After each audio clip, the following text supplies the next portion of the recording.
Good afternoon, everyone. We are just attending to a mic issue. There we go. And we are live. Thank you so much to our audience for being here physically. For anyone who's watching online, welcome as well. Very invigorating session. I always look forward to the sessions where we look to the future, and nothing looks to the future more securely than education and jobs, and that's what we're talking about today. I'm Anli Hatting. I have the privilege of facilitating this session. Minister John Steenhuisen needs no introduction. On Minister's left-hand side, Dr. Tobias Dooyer, CEO of GrainSA. In the centre, we have Dr. Sean Jones. And just remind me, AGTECH.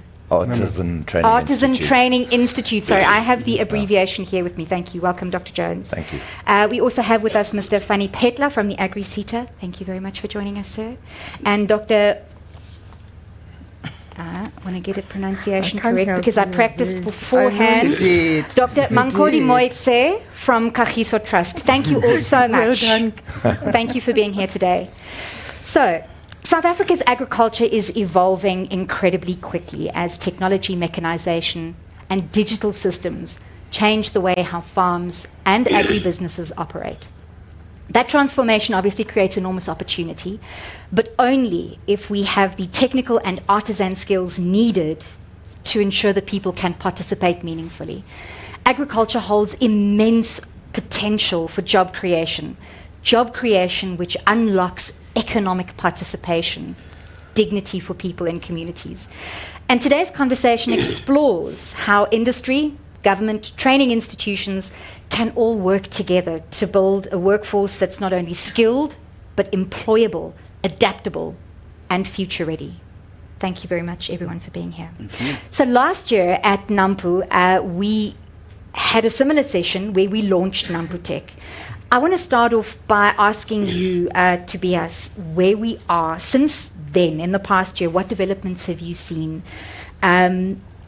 And why is it important for GrainSA to move beyond research and advocacy into workforce and skills development through NAMPO Tech? Well, Lisa, yes, it's a little bit of a dream come true, and the dream is still evolving as we are proceeding. Like we mentioned last year, this dream started up. A lot of farmers asked us, but two things. We've got a big crisis. Mechanics or technicians are incredibly expensive. They're not available. And what do we do with our kids? How do we train them up? And we brought that together and said, well, how do we solve this problem? And since then, we've been engaging with a number of partners, and this is what this conversation is all about. The partners are evolving in terms of how we're going to get this done. I think each one of the partners will indicate how they are, the role that they play in this.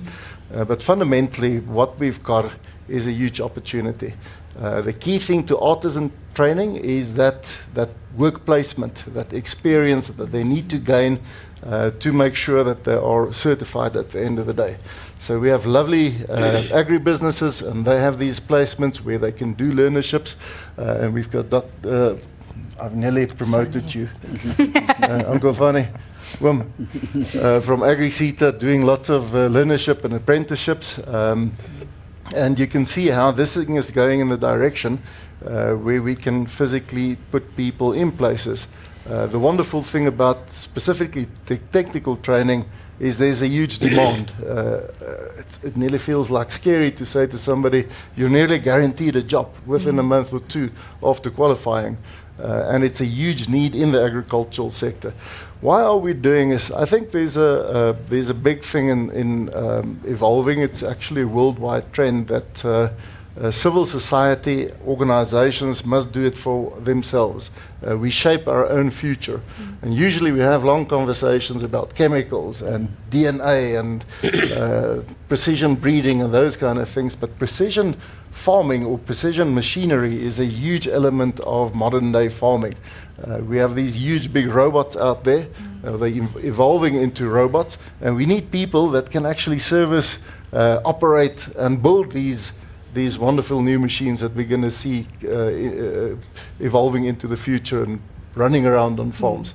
So that's the fun thing, and it's a vision that we're very excited about.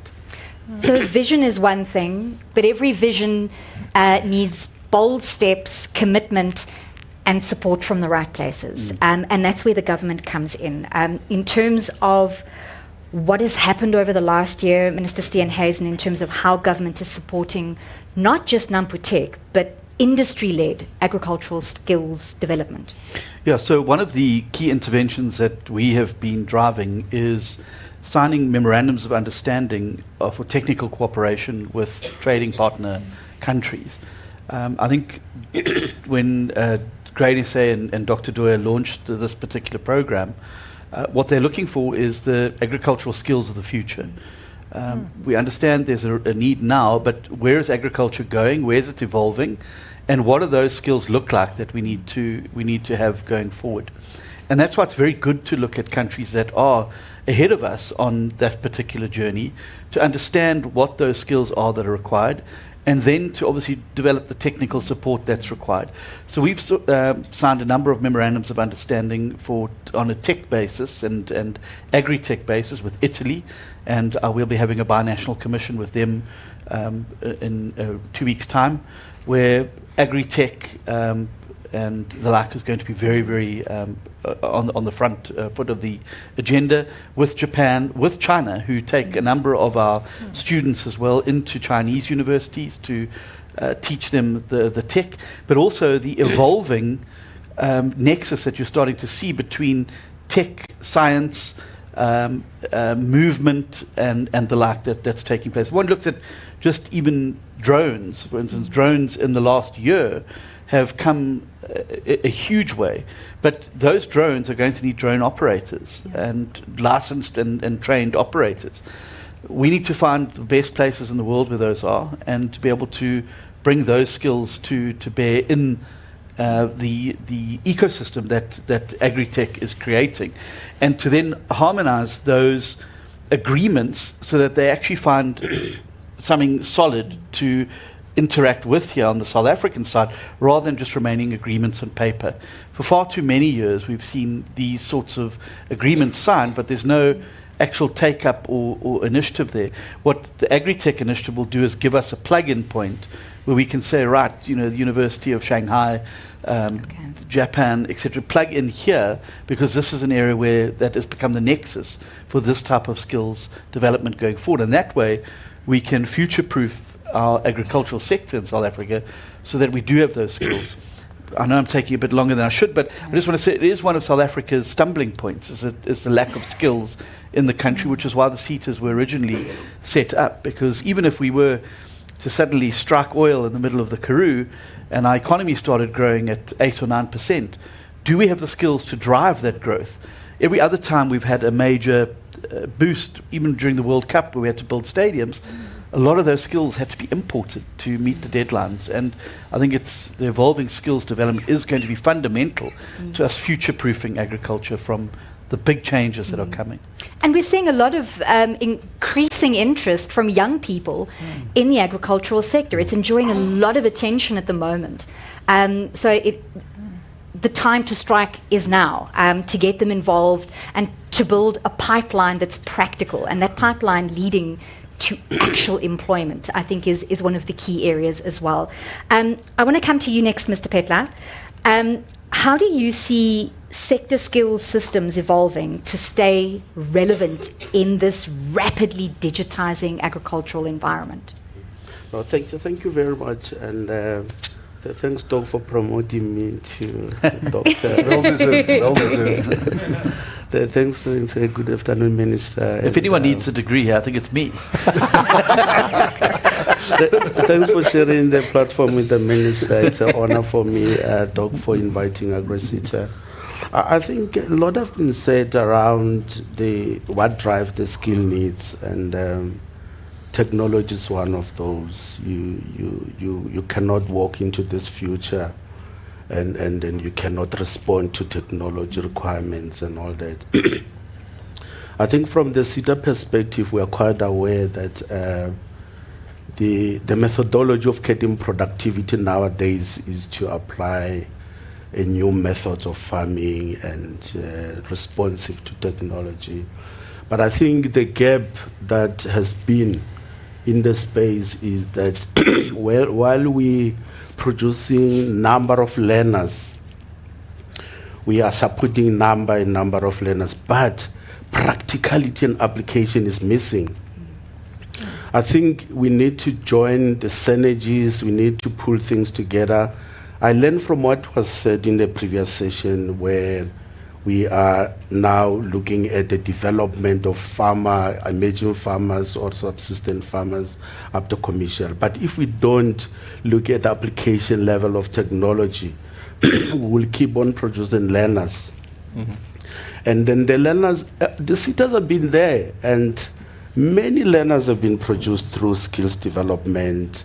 But where are they? We are not able to really account to where are those learners, how are they thriving in terms of making life better for themselves or participating in mainstream or technology or economy and so forth. So I think this platform for me is very critical. And thanks for GrainSA to bring this platform, and I wish it could be cascaded around so that people can see how best we need to build synergies around the value chain and ecosystem of learning. But I think all what is now of note is how do we build technology?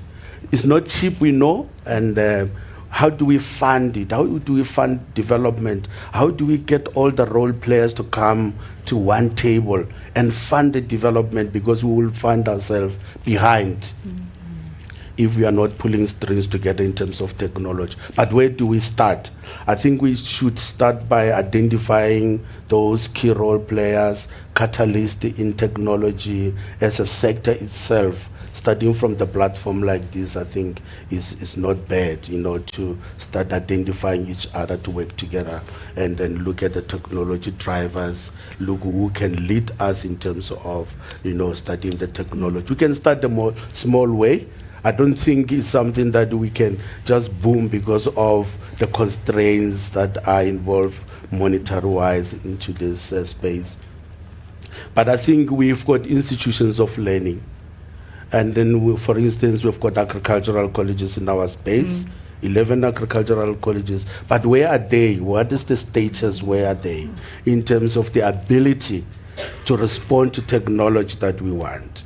And then we've got private institutions that we are seeing every day. Where are they in terms of capacity to help us impart this new method of learning to our communities and so on? So this is those modalities that we need to look at and try to enhance in terms of resources, synergies, the industry, private sector, public sector to come in one roof and work together on the resource side.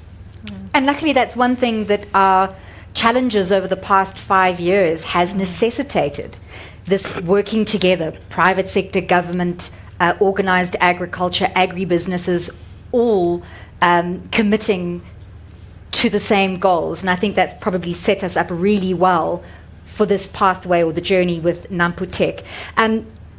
Dr. Jones, the practical component of what Mr. Petla was saying in the initial part of his response, that plays in very effectively, because I want to ask you about dual training models. Why are they so much more effective than traditional classroom-only models? And what is the vision with NAMPO Tech to realize that practical and classroom components working together? I'd like to just start off by saying that one of our strengths as a country is that we have qualifications and a framework for skills development. When we work in most parts of Africa, they don't recognize a boilermaker, a fitter, or they don't even have those categories of employment. So working with industry in Africa is extremely difficult as a result. So we're very fortunate to have a very sophisticated framework for skills development. So the opportunity for us is to capitalize on that. Where I think we've struggled is that industry in South Africa was traditionally spoiled. Many years ago, as you know, all the parastatals used to train artisans, the army used to train. They used to push out about 3,000 apprentices each per annum, Eskom, all of those institutions. So South African industry got spoiled. They used to sit back and just handpick artisans at will. the minute the parastatal's got a profit motive, obviously they shut down training capacity, and we had an aging artisan workforce. A lot of those people work up in Africa. When I go up there, you see South Africans all over Africa earning US dollars. So some of our best skills are north of the Limpopo. So that's a challenge. And what we have to do as a country is get smaller companies to start developing this culture of taking on an apprentice, training them well. The other thing, when I say well, I mean quality training. I think the risk we're running as a country is we're trying to charge ahead and push volume, and it's very risky because the risk you run is you've got youngsters being trained, going and sitting at home, and industry not absorbing them because they haven't been received quality training. The dual system model is fantastic. I mean, we've lived it for more than 20 years, my business partner and I. And we've seen so many kids. It's the most rewarding space to be in. You have no idea. We go in there, you see these youngsters come through your gates, timid. 3 months later, you're giving them like hard skills. They're walking around with their shoulders back, chin up. It is exceptionally rewarding to observe it. And then when they go back into the workplace and practice what they've learned in our institution, come back the following year, you have no idea how their lives are being changed. And a lot of those kids come out of very poor, impoverished backgrounds. Within 3.5 years when they qualify, you're projecting them straight into middle class earnings. If you look at the contribution to the fiscus of an artisan over the duration of their career, it's north of 5 million. You take 5 million rand, extrapolate that over 20,000 artisans, you're talking about a significant contribution to the economy. So quality, getting pride in the trades, making it a first choice for youngsters instead of a second choice when they don't get into university. And also introducing some innovation. There's an amazing opportunity with AI to support the development of artisans. Another problem we have to overcome is poor basic education. We're having a lot of kids not adopting or getting involved in STEM-related subjects. So when they arrive at ATR, we have an incredibly difficult job helping to fast-track the learning and the skills required and from a theoretical point of view, just to cope with the theoretical content. So we are using AI. We've put all our content into an AI platform. We've got video-based content for every single module across 16 different trades.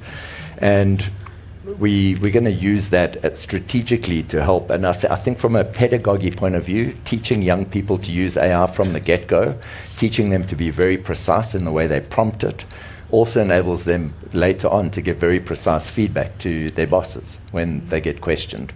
So I'm super excited about that. I think that combined with working with quality employers, we train all Appis, Komatsu, Glencore, and the real magic happens when you've got quality employers that take their apprenticeship programs very seriously, because not only do we apply rigor at an institutional level, but when that Appi is deployed in the workplace, they in very, very controlled, structured learning environments, which makes a massive difference to their journey. I always say that the on-the-job component is probably more important than what we do when it's done well.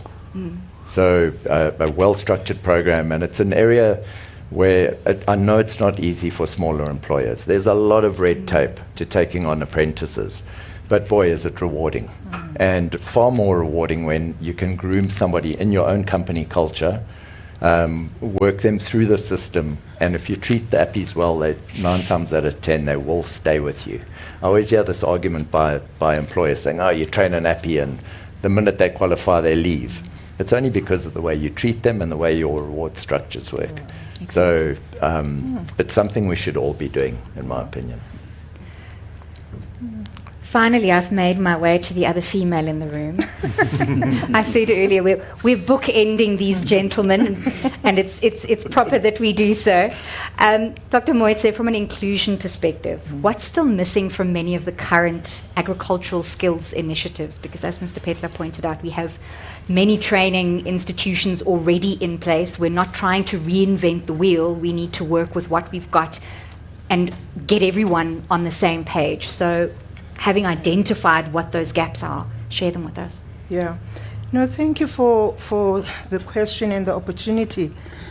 Look, I think that there's a way of approaching this that requires us to learn from ourselves continually.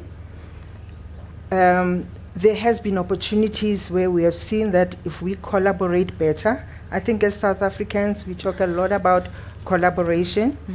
And I personally believe that with skills, that is the most important areas where collaboration cannot just be in words, but it must be in practice. No one company can do it alone, or one ecosystem person can do it alone. We need the whole ecosystem, whether it's ecosystem actors, ecosystem components, or ecosystem enablers. Everything must come in to support basically a system-based approach to our skills development and not training. Skills are more than just training. I think the previous speaker sitting here, I think, said a mouthful about how we have trained people, but they got out there and they can't do the work that they've been trained for. So I think we are in the right space, I think, that we are thinking about skills. And let me tell you why for Kagiso Trust it matters. You know, with the level of unemployment of young people out there, I think we're sitting, everybody's saying we're sitting on a time bomb. It's real. And I think as a nation, we need to be thinking deeply about how do we cut down that number. And it has to be very inclusive. We have experience working with rural learners. I was saying to my colleagues here, that's why I gave away my high heels. because you have to walk, and there's so much talent out there. We don't need to make our lives convenient by working with those that are closer to us, because it's not sustainable. Actually, now that I think about it, farms are not even where we are with our high heels. And therefore, it's quite important that we have to think inclusiveness. At the beginning, it could be uncomfortable, but over time, I think as a country and as we work as an ecosystem, I mean, we believe in Kagiso Trust. We have the heart. Our vision is to say peaceful, prosperous, and just. The reality is, unless there are economic opportunities for the young people, this peace, the vrede in Afrikaans, that's what we call it, vrede. It can't be achieved. It's very, very artificial. But I'm comforted, and we are comforted that we're seeing the ecosystem beginning to say, let's go beyond talking. Let's now put it into practice. Look, and technically we don't really have an excuse. I mean, I know there's different forms and different levels of access to digital and online learning and interconnectivity in rural areas. I get that. But show me one young person, regardless of where they're from, who doesn't have a phone and will make a plan to reach out, connect with the information where it is. So absolutely agreed there. Plus high heels are far too overrated. Values for everyone. Tobias, I want to ask you, before coming back to you, Minister, actually, I've forgotten my question. I'm talking about high heels. I'm going to remember it. It was important. May I make one Oh, or two no, comments? I've got it. Okay. I've remembered it. I wanted to, you can always throw your points in later, but I wanted to connect it to this morning's first session here at Nation in Conversation, which was about the economic realities of farming today. To farm or not to farm. If you could choose to farm, would you? Does it still make viable economic sense? And that's a very pertinent question to this discussion as well, because we can't talk about agriculture having the huge potential to expand, to create new jobs, to absorb people through technology, if farmers are at risk and if businesses do not have the capacity to absorb learners for these apprenticeships, and if on-farm training is not a part of this whole model. From this morning's discussion and from GrainSA's knowledge of the pressures on farmers at the moment, is that just a temporary glitch? And does that resolve itself over time, and that's something we don't have to worry about? Well, that's a whole big separate discussion, but I think that what it fundamentally comes down to, especially in agriculture, there are seasons and there are cycles. and we're on a particularly tough cycle. And now, on top of that, we've got the fuel price and the price of fertilizers just getting out of hand. So that makes people lose courage. But when you walk around here at the outside, you see people thinking about the future, investing. Yes, circumstances might be tough, but you can see the resilience. Not allowed to say that word with that fuel price. But you can see farmers are still investing in the future. Farmers are still investigating all of the technology. All technology costs money. And they are thinking, how do we survive not only for next week, but also next year and the next decade? So these investments are continuous, and this is very much a part of that. Agriculture, people need to eat. We're going to be competitive. I mean, this is the conversations that we have with the Minister all the time. How do we establish agriculture as a sector that's economically competitive, internationally, attracting dollars and money from overseas, exporting stuff, employing people, growing rural economies? And this is fundamentally what this is about. How do we employ people? Yes, different conversation, but we're going to make this work. So, and to continue for it to continue working, and this is now coming back. Why I'm particularly encouraged by Kagiso's approach, and why we originally spoke about it, it's about science and technology. And there are kids in rural areas that are interested in science and technology.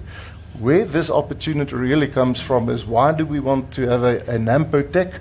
I think Sean pointed out nicely, the world of technical training, artisanal training has changed. It used to be the Escoms and the Transnets of the world. Now everybody needs to do their own thing, and that's the one big gap that we have to fill here. But the other gap that we need to fill is, how do you convince that student or that employee on the longer run to stay at home? And this is why we want to do something from agriculture, because if you get somebody from the city and try to get them into the town, that's not going to work. They miss the lights too much. We even struggle to keep some of the kids home. So get somebody that's already got a love for agriculture, a love for rural area understanding, and upskill equipment and give them the right things to create a future for themselves. I think one very important thing that I want to add there is, this is very much supplementary. This is a gap specifically in agricultural training. We need to look at the agricultural colleges. Minister, I should look this way as well. How do we solve that problem? There's lots of work that needs to be done, but that's a different kind of qualification. Nobody is doing artisanal training for agriculture. The agri-colleges are there, all the private guys are emerging, and that's why we said from GrainSA side, okay, the gap that we are seeing where nobody is shaping is in artisan training. And like I said, there's such a big demand, it's nearly like guaranteed jobs, and isn't that a lovely initiative to be involved in? Minister, what makes you excited the most about this NAMPO Tech initiative? The kind of cooperation you see, the people around the table, and progress that we're making in better policy to support the outcomes at the end of the day. Well, look, I think we've got a long way to go with the policy, and I'll talk a little about the agricultural colleges when I make some remarks after this point that I want to make. And that is that what makes me excited is that I can see a shift taking place in the world that is going to lead to Africa and South Africa transforming into the food supplier to the world. I can tell you from experience being overseas in Europe, the subsidy system is creaking. In the UK, since the exit from Europe, it's not economically viable to pay people not to farm or to heavily subsidize them. And I think we're starting to reach and head towards a tipping point where those countries are going to realize that it's actually cheaper to source food for their countries from African countries who've got the manpower, who've got the soils, who've got the land, and who can do it far cheaper.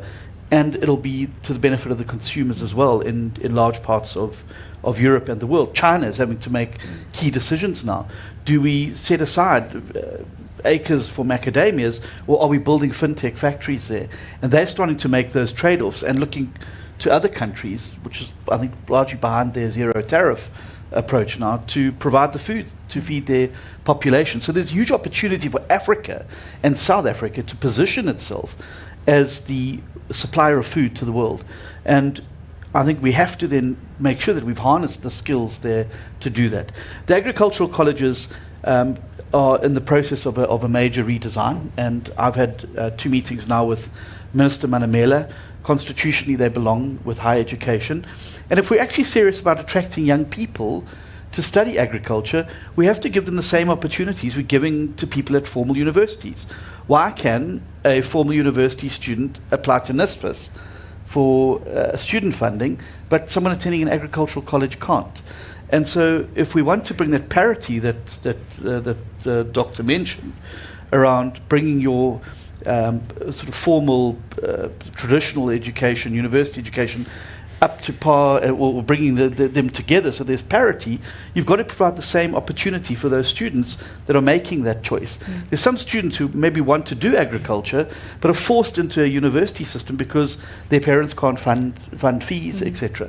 And then I think we've got to look at curriculum, and this is one of the discussions that we're having now, is that do we have one national agricultural college with set curriculum and have satellite campuses, or do we have agricultural colleges that begin to specialize in, so there's a standardized curriculum, but if you want to specialize in a particular form of agriculture or the like, to go there. But if I look at the current curriculum, we're preparing people for agricultural colleges, with the greatest respect for what has been and what is now.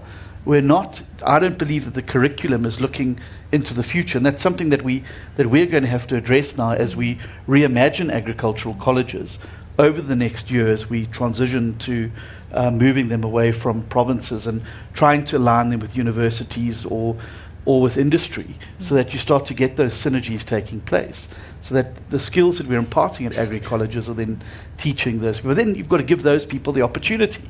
And this is why I get frustrated when I see us giving tracts of land and farms to people who have never farmed, who have no clue what it is. And farming is not putting something in the ground and hoping it'll grow. It's science, it's economics, it's technology. And as we've seen, the skill sets that are now required to progress farming are hugely changed.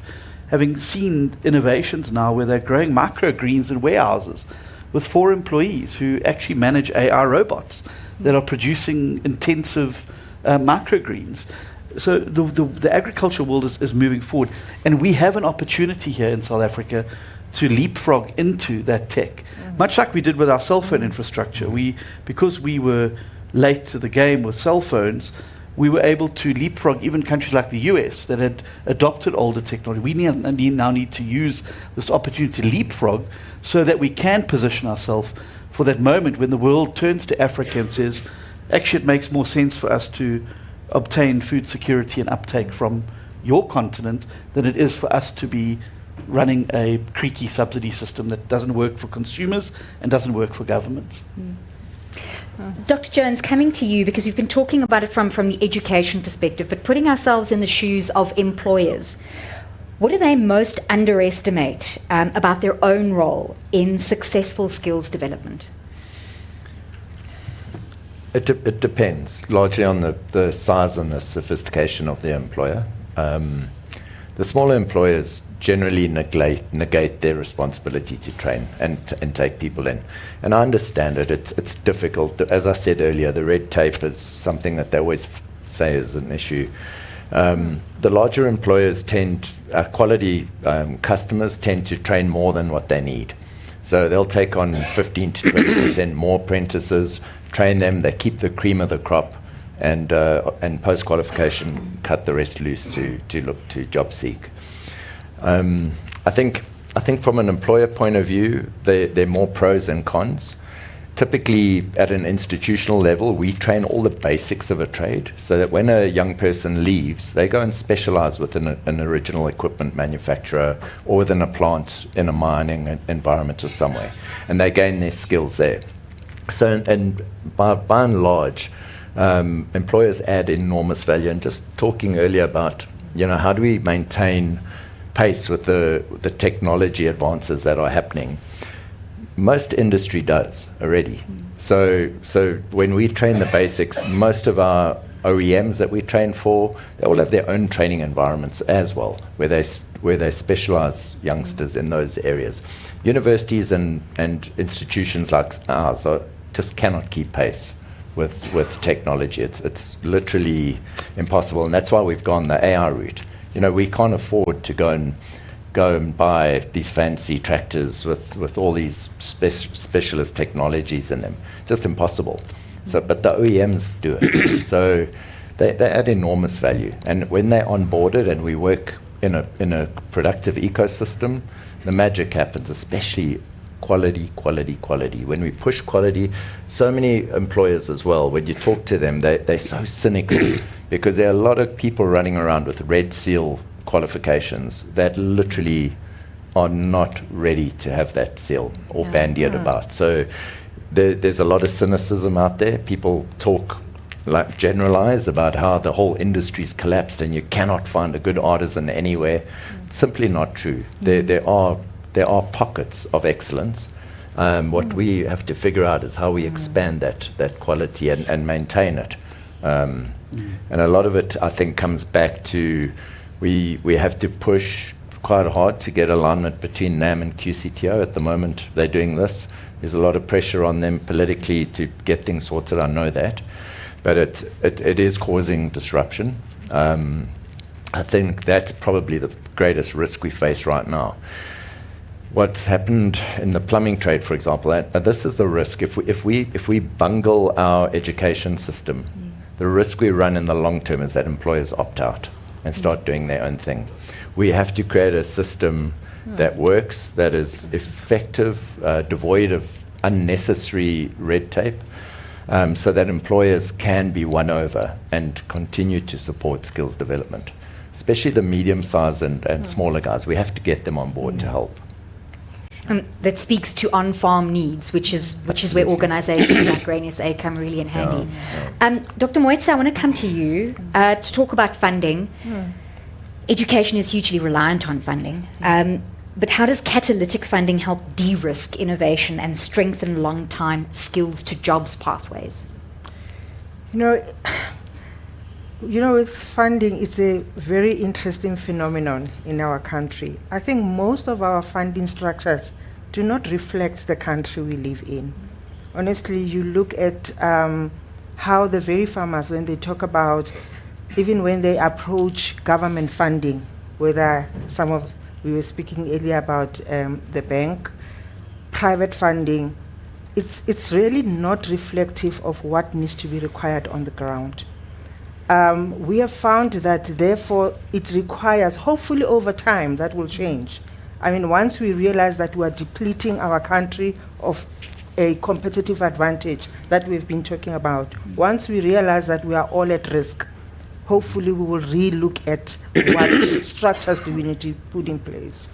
In the meantime, it's true, we will therefore need catalytic funding to de-risk, to say if one enters a deal, when developmental funding enters a deal, does it change? The only challenge that we have, which we still need to work on, is that when a de-risking partner comes in, the other partners should not remain the same. You know, there has to be a journey towards moving towards conversion, because even that catalytic funding, it will never be enough. Because what does catalytic funding do for us? It says, I'm patient, I can go to finance somebody who in the normal environment would never be funded. We can find that learner who would have never been given an opportunity and give them an opportunity and bring them in a space. So we really need catalytic funding that's growing and not what's repeated by ecosystem partner who prefers to stay exactly where they are and not supporting the system. So it's almost like we're spiting ourselves. So if we lose, those who are bringing catalytic funding should not be taken for granted. Actually, they should be encouraged by seeing the other parties coming to the fore. So we really believe that's the way to go. There are partners, we have seen it in the ecosystem right now. There are partners who are moving along that direction. So hopefully in the next few years, we'll be talking a different language sitting here. Mr. Petla, what signals from industry should most influence future skills planning and occupational development? How do we ensure that, like where we are now, we're not teaching for what was and what is now, but really critically assessing what we should teach for the future? Look, even the model of training is, by nature of design, was designed in such a way that the industry leads, the critical skills for economy. And if you look how the qualifications are crafted, the industry dictate the content and the direction of what competencies need to build into the learning pathways. So in the same length or breadth, surely there must be symbiosis between the training agencies, training providers, and colleges and university with the industry. That relationship is so important because it's a connector between the two worlds. At the moment, we are not doing well. The colleges are entrepreneurs, and they look after the business and the private sector and so on. And also the employers and the industry are also looking at the bottom line issues to say, the skill that I need is just close to my heart is the skill that will be able to make productivity goals for me, and that is my survival lines. So if the culture now try to move together, and you see the agencies of training also work with the same concept with what the industry is seeking to address, that talked economy. I think it is the time that we can say today, there is also a relationship that is coming together between the implementers of learning and the generators of the qualifications. Because as we stand, I think we are training people for employment, and that is the success we are looking to, but I think we are looking success in wrong places. If we are saying South Africa need to produce learners with the CVs to go and look for job, I don't think we're gonna win. For me, the shift is important to say, can we produce learners that are entrepreneurial in terms of their culture, in terms of being able to go and do business on their own and be self-sufficient in doing the training? Because the time bombs that Doc is mentioning, we need to find a way to detonate those bombs safely, because they are coming in numbers now that learners are being trained and recycling in training, because there's no exit. So they keep themselves in a loop of training, and we keep on funding this mechanism that is now emerging in our life. So we need to find exit strategy for them, where the sector, the industry, and the training institution come together and map out how to exit these learners and start making a business sense and start participating in mainstream economies. So I think that is the time that we can say the industry's influence now can be measured and the impact can be measured. But as we sit, we've got myriads and myriads and records that we can show you the learners that went through learning, but when you trace them, they are in another sector that to learn something. If they exhaust all the avenue, they fly to another sector. So when are they going to start participating in economy? Now they define economy in the learning spiral. So we need to really undo that process and get the stakeholders together, the private sector, the industry, and the institution, to start mapping up the exit strategies for the learners, so that when we put money into it, we know that they're going to be absorbed by their own little businesses, cooperatives, and so on. We can learn from African states, some of them, with zero resources. But they do cooperative models, they put together things, they club together, and they send to the markets. So in the same breath, we can start something, the culture like that, so that people can be self-sufficient and start producing and sending. Not to go with the CVs and start looking for job, because the size of economy dictates how many they can absorb. At the moment, we're not having luxury of getting every learner that exited training into the employment. So something need to be done there to try look at exit strategies for the learners. We've got 10 minutes left. I want to give an opportunity for questions from the floor. If anyone wants to raise their hand, if anyone has a question, we've got a question down here. There is a microphone for you. So it's not a question, it's just an input to the discussion. If I ask a question, I'll get myself into trouble for various reasons. So I think if we look at training and development, there's just 3 elements I want to bring. Our farmers are saying training is not accessible enough. Remember, they're in rural areas, they cannot travel to Port Pretoria to come and do training. It escalates the costs, and that's why I love what Dr. Doy and his team is doing. It's about getting access to training. The second one is, it is not about money in South Africa. We're the second biggest spender on training and development in the world. Unfortunately, we are number 55 in terms of performance, in turning that into impact, which means we are doing something. Now, I bring that all under trust. Now, trust means that our employer's voice should be louder when we plan training. This is why I love what is being done here.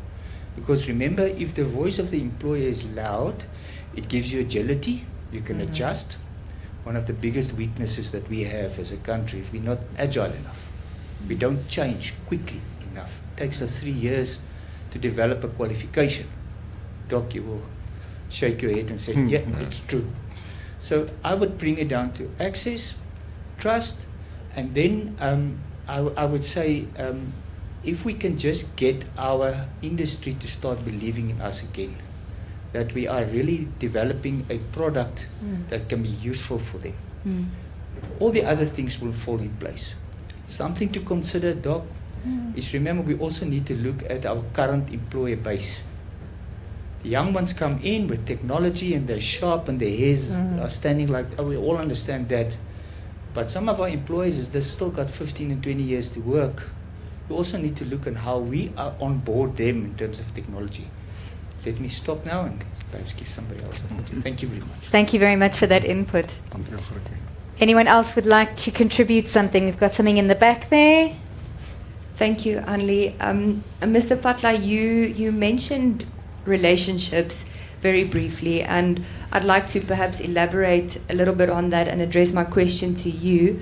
From where you sit, how would you say could industry stakeholders and AgriSeta work together even better to ensure the continuity of development programs, to ensure that the successful initiatives maintain their momentum and achieve the lasting impact across the agriculture sector? Thank you. Thank you very much. We do have structures. We do have subsector committees which talk to our economic sectors in the sector. And those are very, very critical structures that inform our skills planning, that inform our regime in terms of where we want to go, the strategy that the board would like to pass and adopt as our direction or vehicle to carry out. So I think we need to just broaden it a little bit to look at from the basis of being the structures that we're working with, but what are the very key issues that we can strengthen our relationship with them to talk more better, broaden the scope of implementation, broaden the scope of research into that, and see how we work together, individual sectors that we are working with. We've got 11 of them that I think they are very key in the space of agriculture at the moment. So I think we will just have to increase how we relate to them in specific areas that talk to economy, not just nice to have a merit certificate on the wall, but at least something that talk to implementational kind of actions into it. But I think it's a good question that we may maybe elaborate a little bit further with individual sector of how do we take our relationship further. Last question in the front, and then I think we need to wrap up. Thank you.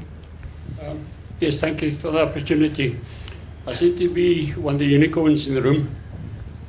Small employer, farmer, and we have an apprentice program in our tractor business. And we also run a dairy farm where we have people who also try to get people. One of the biggest problems we actually have is to get people into agriculture, because there's still a big stigma about working in agriculture.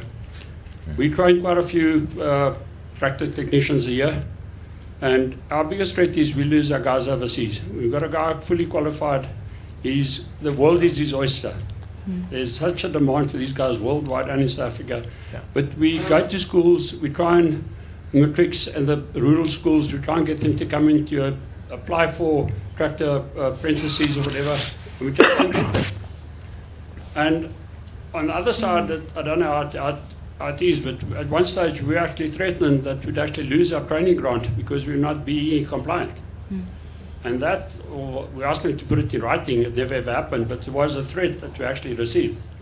And things like that. And another big problem that we actually have, and more on the farming side, is that we've trained many, many people on our farm. You have a person coming in as a herder, and eventually 3 or 4 years later, he is able to get a heavy duty license, which is a key into a total different segment.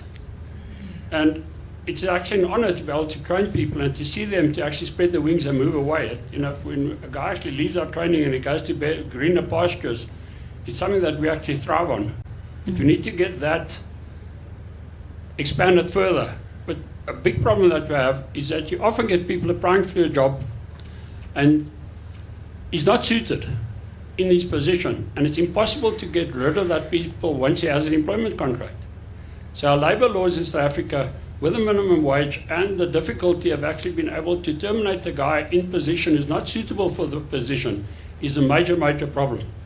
We were a practical situation. We were actually some learner people who come through some of the college were supposed to come for practical training. We accepted them.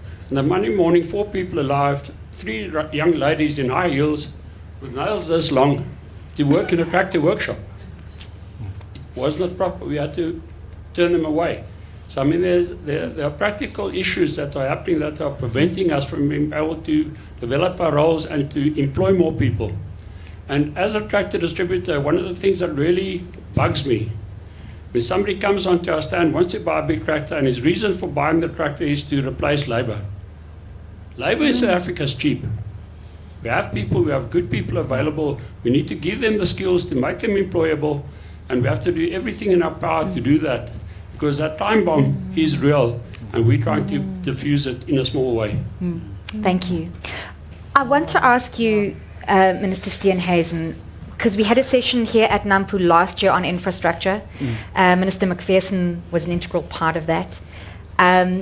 And we know that plays a big role in attracting young people to the sector and keeping them there and getting them skilled from rural areas, but then not to lose them to the cities or to overseas. Maybe ordinary South Africans don't see that progress in a very real practical way, because we have to deal with potholes, but are we making tangible progress with infrastructure to keep people in small rural towns? Yes, but we're not doing enough, we're not doing it fast enough.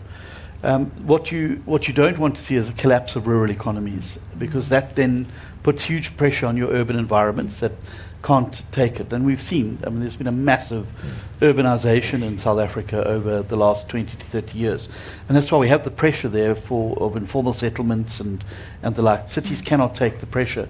So it's in the country's best interest to maintain rural communities as vibrant hubs of employment and opportunity, and for young people to see a future for themselves in those hubs. So one of the key successes, I think, of last year was the discussion around infrastructure that resulted in a partnership between the Department of Public Works, AgriSA, and the Free State to start on a project of looking at the economic road corridors that most impact on agriculture. I think they were here about a month ago to do the launch of the beginning of that particular project, and Minister McPherson's going to be up here over the next 2 to 3 days to no doubt unpack some of that. Yeah. But it also goes back to one key ingredient that we have an opportunity to fix, but I'm not sure whether we're acting with the urgency. And that is the state of local government in South Africa. It is key to keep small towns working, to have municipal infrastructure that is fit for purpose and working. And I'm not convinced that the current model of local government in South Africa is fit for purpose for the type of towns and cities that we want to see. We have an opportunity now with the new white paper on local government that's been published for comment to reconceive what local government looks like. Do we need to have so many municipalities? Could we look at consolidating to get efficiencies of scale? What is the tension between district municipalities and local municipalities when it comes to service delivery? And how do we resolve some of those? How do we get rid of that duplication of having district mayors and local mayors, etc., when you could be consolidating with a focus then on infrastructure? And I think that what's been very helpful now is the extension of Operation Vulindlela from the national level now into local government, where the private sector and public-private partnerships are being looked at for things like electricity substations, for things like sewage treatment works, for things like water treatment works. And then lastly, I'd make the point that I think we do need to see a system where there's far more synergy. To no use small municipality X spending a fortune on building a sewage treatment plant that's going to last another 10 to 15 years, municipality Y next door doing the same, when both should be looking together at perhaps building something on the municipal interface that's going to have a 50 to 100-year lifespan, and rather pooling those resources to get an asset that's going to go the distance, and then to obviously put the maintenance budget together for that. So I think we've got to reconceive how local government works if we're going to rescue rural South Africa, because that's really where the rubber hits the road, and that's really where we're seeing the huge pressure now on infrastructure failure. And I think lastly, I would say that the big step forward now is being made around from Minister Gondongwana and National Treasury on ring fencing. So no longer using electricity as a profit point and then spending the money elsewhere. A portion of that has to be remained to reinvestment in maintenance and infrastructure rollout of that particular service. So in the past we've seen things like water and electricity cross-subsidizing other parts of nice-to-haves that municipalities want to do. I think the ring-fencing model that Minister Gondongwana is pushing is the right way to go, because you're guaranteeing then maintenance and reinvestment into those key infrastructure, things like water, sewage, and electricity. Okay. We are running out of time, so I want to give the last question to you, Dr. Doyer, just because this is a GrainSA initiative, and I want to ask you two things. We've heard agility a number of times. Agility in adapting how we train and what we train to keep up with technology. Also, adapting in different ways to the needs of businesses and their ability to absorb artisans. Where does agility and our failures in being agile enough, where does that lie? Because it's very easy to point fingers in one direction, and we see some people doing it in the media.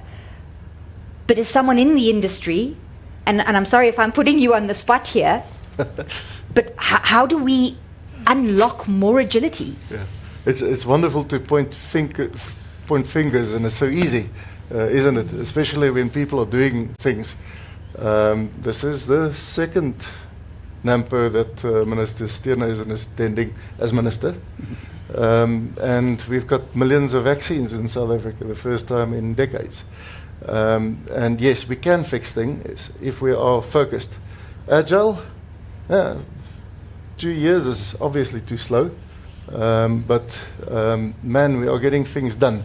And I think this is, and I want to bring it back a little bit to NAMPO. Only the lekker thing about NAMPO, and why do we call it NAMPO Tech? Because as a sector, we're never going to be agile. We are big. Okay, but NAMPO is an example of how we can be agile. NAMPO fundamentally is about being agile about technology. Farmers come here to talk to the providers of the best and the most recent technology, share that technology and adopt it back into the farms. And that's why we call it NAMPO Tech. It's not GrainSA Tech, it's NAMPO Tech, because what we have around here is an amazing model. So if anybody wants to do training, and it be a private training, there will always be questions, but NAMPO is community owned. It's owned by the grain producers. If there's any profit or any surplus whatsoever, it goes right back into the community. One of the fun things now, if you start training, Sean would know, is either going to be the red tractors or the yellow tractors or the green tractors or the blue tractors, and if one does it, the others won't participate. And I think the same for, and this is where we're really appreciating the agribusinesses that have got the learnership positions, the artisans' positions. If the one does it, then the other ones won't do it, and they'll steal their appies. And what we are hoping and what we have proven on NAMPO, what can we do? We can bring everybody together to one little piece of land here, red tractors, green tractors. We can bring businesses from the north and businesses from the south. And hopefully Richard is the patron saint of that organization. We keep everybody apart. There's no big fights going on. We all stay within our lines, and we partner to do something beautiful. Partner to really make and being agile and change the way that we do things. All the newest technology is always going to come back to NAMPO. This is the place where all of the future learners and the past learners can come together, adopt new technologies, adopt new ideas, adapt it and apply it to South Africa. And that's really the vision why it is called NAMPO Tech. And I'm so grateful for all of you to participate in this. And it's also a platform where government, industry, private, all can participate. And I think the one thing that we haven't mentioned, the Sean is the training provider partner, and it's also a partnership. NAMPO is not going to do it ourselves. That's the beauty about NAMPO. We just have a piece of land. We try to organize it properly, but the real party happens because everybody is here and everybody is doing their thing, and that's why we enjoy NAMPO. Thanks. Can I make one final point? Because it ties in very perfectly with what I said and what Tim was saying. I think what we're seeing with the skills development that NAMPO Tech creates and those types of skills, we would see a spillover to address the various problems about municipalities as well. Because their big problem, particularly in rural areas, is lack of skills and of the technical skills. And many of these things that they'll be training on are skills that municipalities need to ensure service delivery. Municipalities have tractors to cut grass. Municipalities have plumbers and technicians to manage electricity and water. So I would hope that there would also be a spillover from these programs into these government areas to help us address that skills gap at municipal level and help make sure we deal with the infrastructure crisis that we have. Absolutely. Thank you once again to all of you for attending, to all our panelists. Skills development cannot happen in isolation from the realities of work, technology, and economic growth. And NAMPO Tech represents an important example of what becomes possible when industry, government, and institutions co-create solutions with employment as the end goal. Thank you so much.